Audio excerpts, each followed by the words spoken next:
You want to sit down? What? Yeah, you expecting guests, Paolo? No, it's you.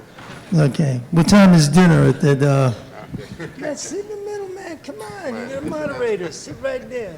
No, I'm not moderating. No, you're you not. moderate. No, Well, come on, girl. Christina, you sure you don't want to come up? Giada. You sure? Okay. All right, fine. We're good. We're great, man. So, how long you been in the film business, Paolo? A bit less than you, I think. Yeah, right, well. And how did came this project? Yeah, you answer that. How did you get into this project? Me? Yeah. Where'd you come from? You tell me. Let me tell you. It's Giada. Giada, talk about Maria Medeiros. Here, come on. We're in Portugal. Come on. Give us a break. Okay. Allora. I heard about the project, for who doesn't know, Willem and I are married. And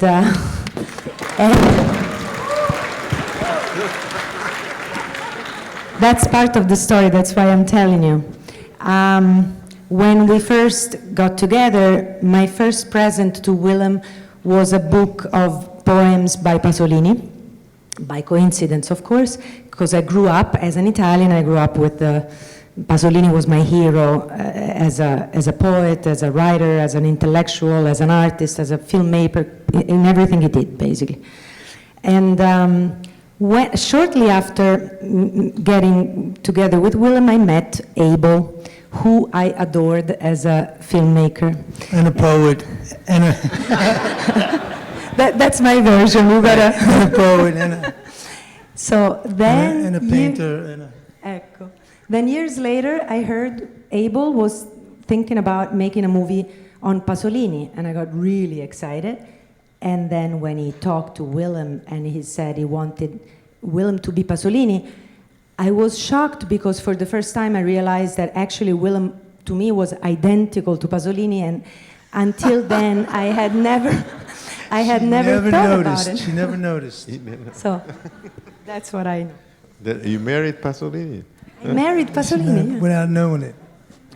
But what is I think the one fantastic, idea that you had is to concentrate all these, all of these in the last day of Pasolini, and how in the last day we can see exactly how Pasolini was, how how the artist he was, how the human being he was, and all of this during only one day of his life.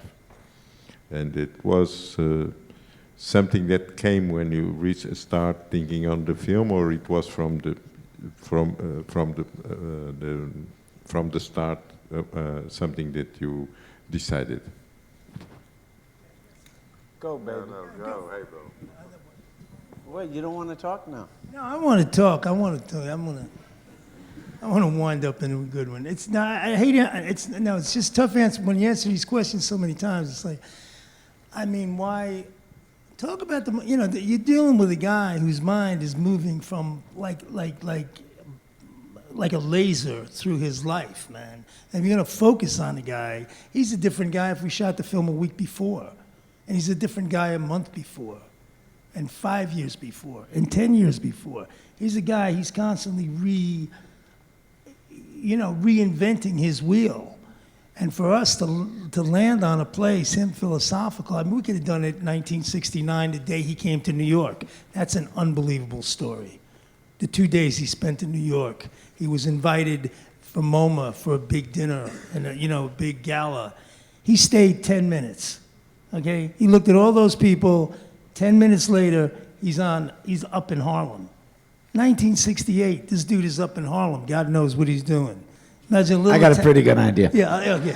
A little Italian guy, can't speak a word of English. He comes back a day later with 2 guys from the Black Panthers. There's a movie right there, man, But the point at the end, yeah, maybe, his death. Only because, you know, what he says is someone's death puts the rest of their life into perspective. So maybe it was the last day, or maybe it's something me and Willem are working on, you know, Last Day on Earth, that film. So this is the last day on Earth in Rome, you know, with him. Last Day on Earth was a movie we made a couple of years before. They all saw it 4 or 5 times.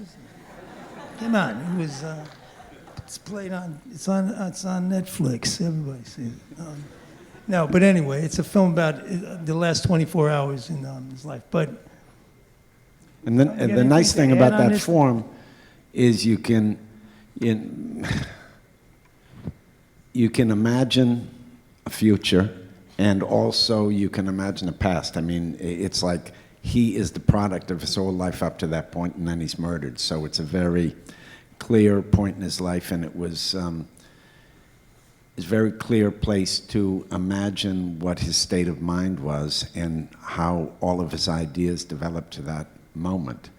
And also to make a scenario, we could be very guided by factual information that we got from interviews with friends and family. And then we just pulled a lot of things that he actually said. Not that much was, of course, there's always some invention, but as far as the actual text, it's almost a lot of it. Well, a lot of it is things that actually he said in interviews, or people told us he said, or we were really guided by facts. sounds good to me, man. How about to the rest of you? So, who's got the most? Who's got a question they have to ask? No questions? Okay, great. I'll see you tomorrow. What?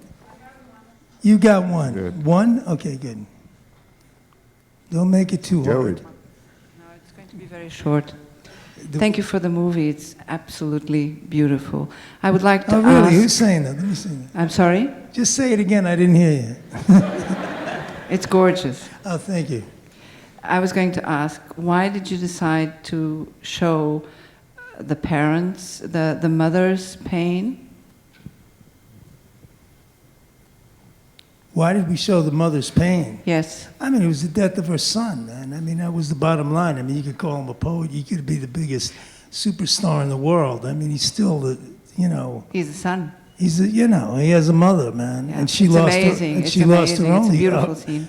you know, she lost her other son too, you know, and for her, you know, you think about the life she knew his life. She knew what he was doing, you know.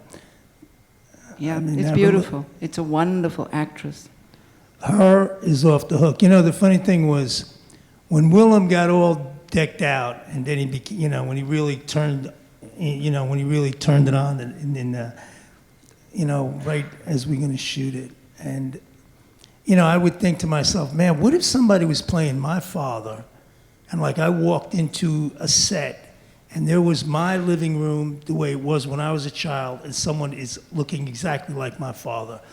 What, you know, I would be, forget it. So, first day we're shooting, Davali comes, he sees him totally in, and he breaks out laughing hysterically, right? Nanetto, you remember that? He's laughing hysterically. I said, oh shit, man, this is gonna be okay. And everyone kind of, but then he made a beautiful gesture the first day. He gives us a medal that Pier Paolo wore his whole life, the one he's got in the shower. And he gives it to him, puts it around him. It was a beautiful moment, okay. One of many. But now, when the mother, Adriana. yeah, Asti, right? She's playing. I'd seen her 2 months before. This is funny, too, because she's like an 85-year-old woman. I meet her in this apartment in Rome. I'm thinking, oh, that chick is there. We could, you know, great. We'll use her. We'll use this as the cover set. The chick is always going to be there. And then I said, okay, where's, you know, I want to talk to her again. Oh, no, she's in Paris, and she's doing a play, and then she's going to be in Tokyo, and then she, you know, she's an 87-year-old woman. I thought never left her apartment.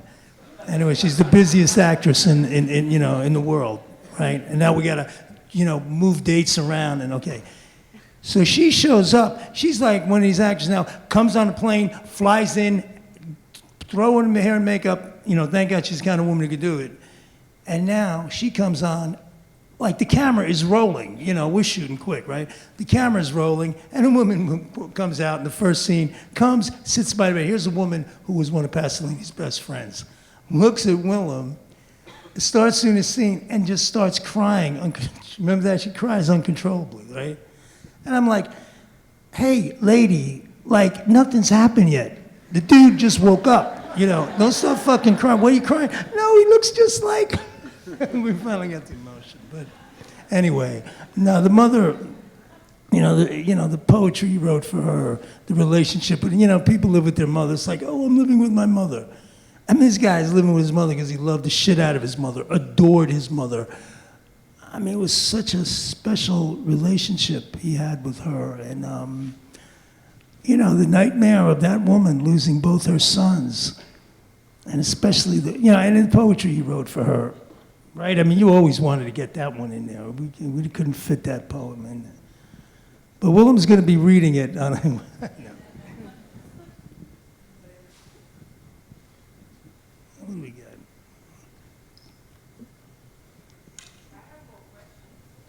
Go on. No. How about... Go on. Yes, there.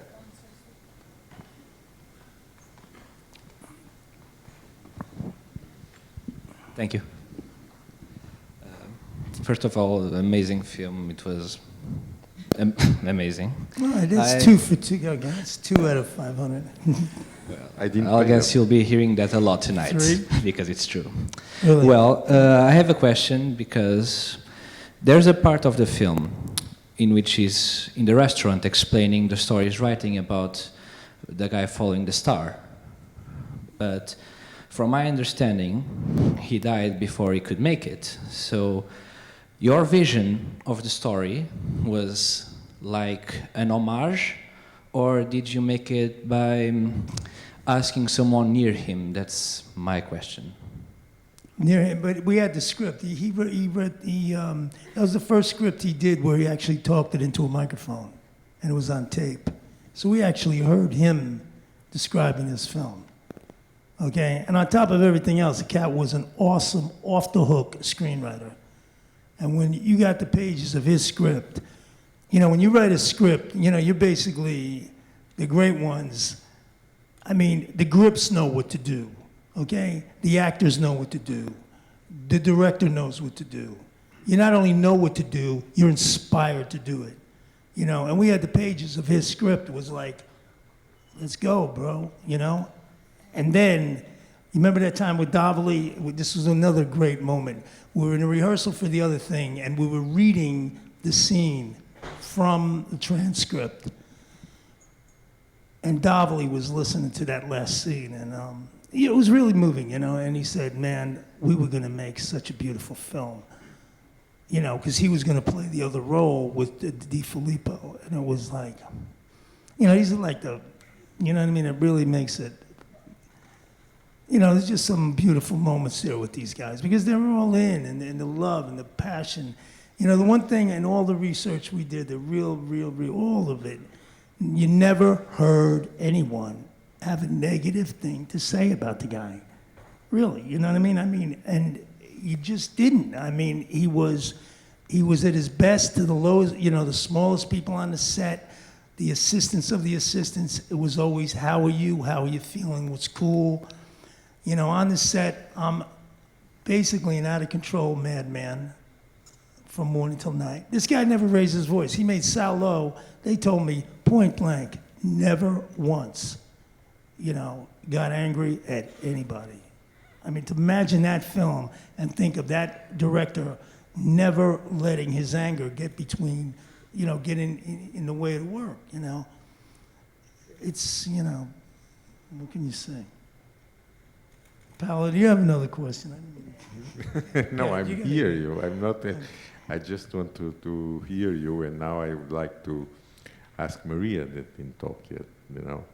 How you felt, when Abel. I don't know if anyone knew Laura. I knew her personally. She worked with me, and I knew the relation she had with Pierpaolo and everything, And I think it was really cast Marie on that role was really a fantastic idea. And you have to exist for a character like that in 2 or 3 moments, you know. What did you feel when Abel, and did you see any material of Laura or something, or did you work on that, or you just do it about what the people told about you about how was Laura? Or it was Abel that told you exactly what you wanted from you? The incredible coincidence is that I had been doing some of Laura's songs for about 2 years. I knew her repertoire. She was an actress. She was a dear friend from Pier Paolo, and she was also a singer. And she used to ask wonderful writers to make her songs. She used to sing a beautiful song by Pasolini called Ballata del Suicidio. I'm sorry? Sing? I don't remember it. But it goes, Pietà, Pietà, you want me dead. It's very strong because it's as if she, you know that song, I'm sure. Voi me volete, morta e sepolta. And it's a very strong critique, and it's like he was seeing his death. And I have something to add about his mother, because recently I resaw Saint Matthew, which is one of the O Evangelho segundo São Mateus, which is one of my favorite films of Pasolini. And all of a sudden I see at the end, at the crucifixion, and who plays the mother? Susanna Pasolini, the mother. So he put his own mother in the character of Maria. And so anyway, I thought it was like a miracle that Abel, whom I really admire, and Willem, you know, that they'd contact me for this role about a woman I had been, you know, working on. And it was a lot of fun because Laura, everybody I met and the interviews I saw about her, everybody said that she was really aggressive and really tough, and people were afraid of her. And it's like the opposite of what I am. So I really thank you, because it's like the best gift to an actor to give something very the opposite. So I really thank you. 3 of us was a great experience. Thank you, Maria. We're going to do the last day in the life of Laura Betty next. Any more questions? Nothing.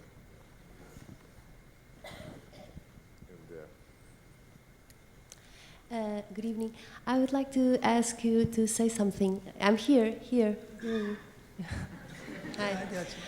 Hi. Could you say something about the soundtrack, the music that you chose, especially the last one, Una voce poco fa? The last song, which one? Carlos? Yeah.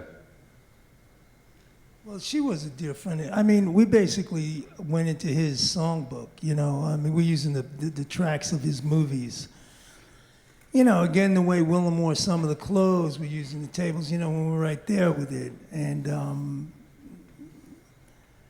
you know, it started working for us, thank God, you know, because it just played for us. And then, you know, we started using the songs, and then the songs were working, and, you know, the style of putting it. Then once you start, you know, with some of these Italian songs, these very traditional pieces, you know. I'm a guitar player, kind of, you know, a bit, but, you know, these are songs that sound very simple and very, you know, very simple until you start playing them, or you have to play them. And they were just so, just the pieces were great, and the performances that started working for us, you know, inside there was you couldn't write music for this. I mean, we tried. We went through that, a little bit of that process, and then to find the song, you know, her great performance, "I'll Take You There." You know, I mean, her performance there kind of was like Callus's performance at the end. I mean, it worked well because Callus was such an integral part of his life and his work. But that didn't necessarily mean that the music was going to work, but it did work for us, you know. And, you know, I'm happy. And then that was it, Tony Joe White. That worked too. And, you know, you never know. With the music, it's kind of a magical connection. What is you know, something that is really a kind of very nice contradiction, because Pier Paolo, when he shot with Maria Callas, Medea, we didn't see her singing, never, you know. In the film, I think it's a kind of homage to Callas to Pasolini. You do it mostly, you know, using this song at the end and everything, you know. And that's what I felt, you know, something like that. Sounds good to me. Yeah. Here.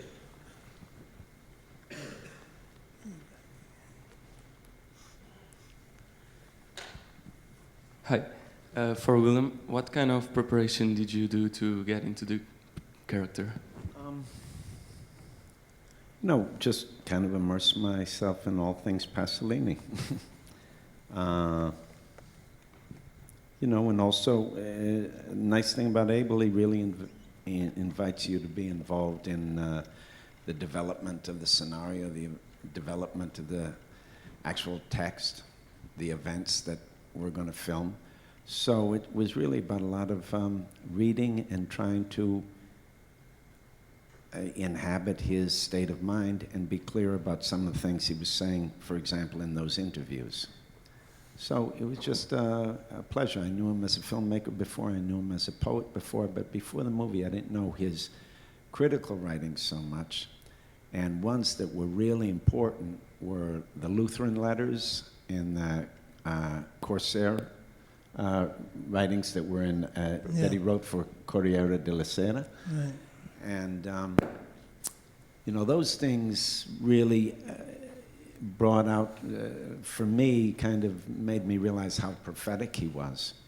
And that was kind of a hook for me, because I think he saw things that were happening in Italian society and also Western society that happened and are still happening. So that really hooked me into what he was talking about. But my job was really to inhabit those actions and really put myself in those thoughts.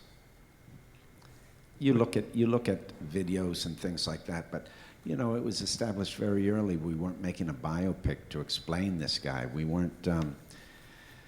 I wasn't interested in imitation. So it was really about just getting a sense of imagine what his state of mind was.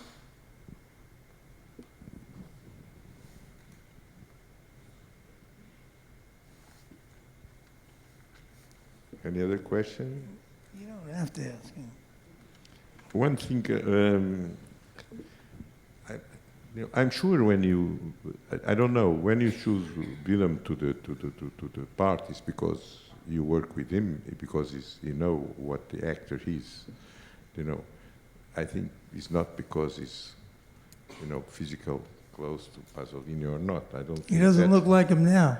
Huh? He doesn't look like. No. You know, and it's because you know you knew what you could do with the villain in this part, and what is for I think what is one very, you know, incredible solution is, you know, when you go from the English to the Italian to the English to the Italian, and I don't know if they're going to dub it, but I hope the film stays like that, because it gives this kind, even very strong, you know, feeling when we see the film, and about you know that you know this universality of these characters. And, That was good. Was that a question? That was a great That's answer. again? No, I mean, that was great. Was that a question? What's the question? no, not a question. No, just no, a about what? quote. I don't know. Is it? No, that was wonderful. I agree. You do it. You thought always to do it from the English to the Italian, or Well, during I the mean, shoot? I don't speak Italian. I mean, Willem speaks a lot better Italian. I mean, you know, come stai, you know what I mean? Come va, you know, dove sta, you know, what did I learn? You know, che cazzo stato fa? Che cazzo I mean, stato fa? It's worth mentioning that we did try to film everything at least one take in Italian. At least one. I mean, we got an Italian version of this film that's pure Italian. I mean, she did the scenes in it. They both of them. They did their scenes in Italian and in English, but they, you know, they speak. I mean, And of obviously course, she speaks. You know. I'm not as comfortable performing in Italian, clearly, but you know, it was out there, and it was out there to play with. And then there were practical considerations, like with the kid playing Pelosi. I can barely understand his Italian, much less, you know, English. English was Yeah, not but an option. you were able to knock it around with him. I mean, it was Yeah, great. yeah. In him with the kid just driving around. I mean, that kid, we just pulled him off the street. You know, he had no idea. So there was what no up. way he couldn't even. We tried even. We didn't film at all in English, that That sequence, kid because it can't even wasn't an speak option. Italian. I mean, there's no option there. I mean, it's him and I are American film. You know, we're filmmakers from America, man. I mean, there's no. I'm not going to approach this in that way. And these ideas for him and I, for you know us to connect, these ideas he's talking to, with. You know, in those two interviews, the French interview and the Colombo interview, these are ideas that are going to be. I mean, we're we're Americans, man. We speak English. I barely speak English, okay? So I'm trying to find the lock in that. Okay, now when he spins and he's going to meet that kid, what am I going to do? Bring some kid from? I mean, where would that kid come from? You know, that kid only exists in Rome, in the fucking ghetto in Rome. And that's and the way he talks and the way he acts, and he's copping Pelosi. And, you know, for me, that's going to make, that's, the music of that is working for me there. And Willem, thank God, could speak the Italian enough to get it rolling there. But, you know, when I see this movie, you know, I'm looking at it, man, I don't see 75, I don't see Pasolini, I don't see anybody. I see a guy who's a director, he's an artist, he's something, he's living in a surreal world. Willem lives in this world. In his house, they speak Italian. If Giada's mother's there, they speak Italian. People come, he speaks English. It goes one to another. In New York, in Rome. If this was New York, I see, okay, everything's cool. Willem is doing his thing. Or whoever, this guy that seems to be like a Willem or me or someone, you know, who's a creative person in this period, you know, and now it's the nighttime comes and it could be, you know, Penn Station, okay? Or it could be Lower East Side, or it could be Brooklyn. And he's picking up a Dominican kid, and it's like, he's gonna talk Spanish to that kid. And he could talk that kind of language to that kid, because that kid isn't asking the questions the French guy was asking or Colombo was going to ask him. And he's going to relate to him. And, you know, I'm not going to try to put that into English or put the other stuff into Italian. I mean, I just, you know, this film is our way of getting to not just Pasolini, but to the event. And we're going to use every tool in the kit. And he's got Italian in his pocket, we'll use it. And he's got English, we use it. These girls can speak both languages, they're doing it. You know, anything to get to it. And then in the editing room, it's like, what piece of music sounds the best to my ear, who's gonna play for it? So I'm not gonna ask myself what language this film in. You know, I mean, it's just not that important. Does that answer the question? Paolo? Yeah. Was that a B minus in the end? Yeah. Was that a B plus? Okay. No, even that Pasolini didn't mind in what language was the films, because, you know, he shot, you know, some of the films were completely in Italy. They are dubbed, you know, English, or, and the other No ones kidding. are dubbed in Right. English and Exactly. everything. So what's but the what language is of any what film? is, you know, it's because you go from one to the other one in the same version. That That's is right. something that is more, in a way, More revolutionary. More okay. radical. no questions. Good. You like so much the film, and there is no questions. You know? Hey, the more you like it, the less you get bitch about. You want to see it again? Come tomorrow. Tomorrow in Lisbon. Come tomorrow. I have a few tickets in my pocket. And you- I have 120 euros tomorrow night. And they It's can gonna be think in here. other questions, maybe. Abel, Like- most of your movies are shot in New York, and they're very streety and greedy and nice. This one Who's was this? shot in Europe. Is Here, this Wes? upstairs. Wes, talk to us. This is great, Wes. Come in here. So This this you is man. the first time we've seen Abel in Europe shooting a movie. And Right. Not true. And I'm guessing it's a lot different than shooting in the States. So, He's shot in Europe before. yeah. Oh, yeah. So We my shot bad. right next to you. We were Cinecittà when you guys were doing the pickup shots for Life Aquatic. We No, actually built but- that. but- But anyway, Wes, what'd you think of the film, man? I liked it. I saw also Welcome to New York yesterday, which would blow me away. Oh, really? This one was, you know, Europe, but I'm into that New York Abel Ferrara thing a lot. You mentioned the Lower East Side, and I get, you know, You get So, goosebumps. Okay. yeah, that kind of thing. So I was wondering if you have any comment about Europe in cinema, and because I'm imagining it's two completely different worlds. So I was wondering if you had any thoughts on that. No, you know, absolutely. No, not absolutely, but you know, I have my crew that we work with in New York, and you know, when we did say 444, that was the New York. When I mean the crew, I'm talking basically the editor and the DP and the writer. You know, the basic core creative group. And you know, I'm lucky enough to have these guys here. You know, and I made like.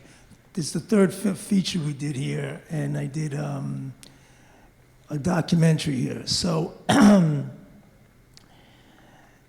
you know, it's like in New York with the guys, and in here, you know, these are people that get the tradition. You know, they get it, and that tradition is his work. It's Pasolini's work.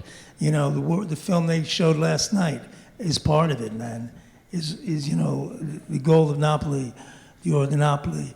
It's those guys created an industry post-war, you know, and Pasolini was part of it, started as a writer, was an apprentice writer to these guys. Fellini, you know, obviously De Sica and Rossellini, and was starting, these guys were apprentices, then they came, and they were the guys. And Pasolini's assistant was Bernardo Bertolucci. And this incredible tradition of people who lived in Rome, worked in Rome, you know, built, and it built like this, man, and it built like that. You know, a tradition. Well, you know, I saw Fort Apache by John Ford just in Vienna. You know, it was the same thing. It's a tradition of a kind of cinema, like the bar is here, man. You know, when I first saw Pasolini, Decameron, I mean, it was like getting hit by a fucking hand grenade as a kid. It was like getting hit by, you know, as a young student filmmaker, it was like, holy shit, there it is, okay? The bar ain't there, dog. The bar's there. You dig? That's what a fucking bar is, and you better you better rise to it, and everybody better get it, you know, everyone. You know, it's funny when they asked you yesterday, oh, it took 30 times to write the letter R. Well, if she would have got it straight the first time, she would have done it 29 more. You know, and if she came from that tradition, and it's a tradition of, you know, it's like a tradition of excellence. A tradition, these films count, they mean something. These movies mean something, because we watch it, and we care, you know. And this guy cares, and that's one thing I gotta say about being here, you know, everyone cares about it. I used to get that feeling in New York, you know, at a certain period, you know. I don't know if I ever had it in LA. I worked in LA, and I, you know, Okay, maybe it's just not me. Maybe it's just me, but when I'm in Italy and I'm in Rome, I get it. And it's not just when we're shooting, it's just the people in the streets, the way you're an artist, you're an actor. You're not being judged by, you know, what your stock portfolio is, how much money you got in your pocket, but you're an actor, you're respected. You're a writer, you're respected if you're a filmmaker, because the work is respected, and it really counts. And Rome, yeah, about that. I got an applause too. Okay, but I mean, I don't want to be just shooting off, but no, but with Wes, in That Rome. is Wes, baby. Yeah, that's Wes, baby. No, it isn't. What? The guy asking the question. That's not, who is that? I'm sorry, where's Wes? Is he here or do you know that? Oh, I'm sorry, dude. Why didn't you tell me? I'm looking at you and I'm hearing this guy. I can't see. So who are you, man? What's your name? What? Paolo. Okay, excellent. All right. Give my Wes. What'd you think of the movie? Come on, let me hear it. I liked it very much. All right, cool. All right. No, I'm hearing you. This guy sounded like you had your voice. All right. I'm seeing you in like, you know, it's a little tough with the lights in your face. So. But anyway, the question of that is Rome. Rome is vital for me. I lived there, you know what I mean? Me and Christina lived there. I mean, it's you know, I'm having a kid there. I'm having a life there. I mean, it's because it's conducive to the work for me, man, you know. And he lives there too. I mean, he lives around the corner, right? How do you answer that question, New York versus New York. That's Rome? I mean, Rome is a... That's a big question. I'm happy to have you do it. Next. Here. There? I have a question for Willem. I heard in an interview that you have been following Maria de Medeiros' work for a while, and it was your idea in the first place to cast her in the role of Laura Betti. Can you tell us a little bit about that? No, I just thought of her and mentioned it to Abel. It's that quick. I think I had followed Maria, and then also Giada is a big fan of Maria's, so we were a little Maria fan club, so she's always in our mind a little bit. And then something about her face, and I imagined blonde hair, and I thought she'd be game, because it's hard to come into this world in a very short period and do a very important role. So I knew her reputation about being able to do such a thing, and I just mentioned it to Abel, and it made a lot of sense to him, and then we were happy that she accepted. That's kind of a simple story, but that's how it happened. And Giada, how did you came? Directly? First it was immediately from the start? Abel said right away that he wanted me to participate somehow, and in the very beginning I didn't know, or he didn't know in which role, but it was pretty natural after, you know, a little while, because it was the only role that I could play, and I was very happy to play that role, because the character I play, Graziella Chiarcossi, is Pasolini's cousin, and she used to live with Pasolini and Pasolini's mother in the last few years of his life, and she is now 72 or something, so she's around. She still lives in Rome, and she helped a lot, right? Forget it. We wore this chick out, man. You know what I mean? Right. You know, I wanted her to sit right next to me, you know. She was great. She was fantastic. The support of the whole group, but especially her, because she controls the work, she controls all the books, all the writing, everything. It was been impossible. You know, I didn't really get the point. She was a university student. This is like a very cultured, intelligent woman who was like with him writing. I mean, it's a relationship we try to show. So there were, you know, but they're Italians, man. You got to get there and knock it around with them, and they got to eyeball you, and everybody got to be in a room and drinking a coffee, and then she got it, you know. She got the vibe, you know. We were there to honor the guy, you know, and at that point it was to get the work, to get the physical, like, you know, the physical objects. I mean, we could not. And then the relationship between her and Pierpaolo, you know, it was a blood relationship. I mean, it was something that I see, you know, so you're seeing it right in front of you with Giada and Willem in certain ways. So, you know, I mean, it's really important for me to have the people out there that I know, that I feel, that I sense those relationships beyond the movie, outside the movie, you know, so. Yeah, everybody's going. Thank you. Guys, thank you. Tomorrow. Thank you very much. Thank you.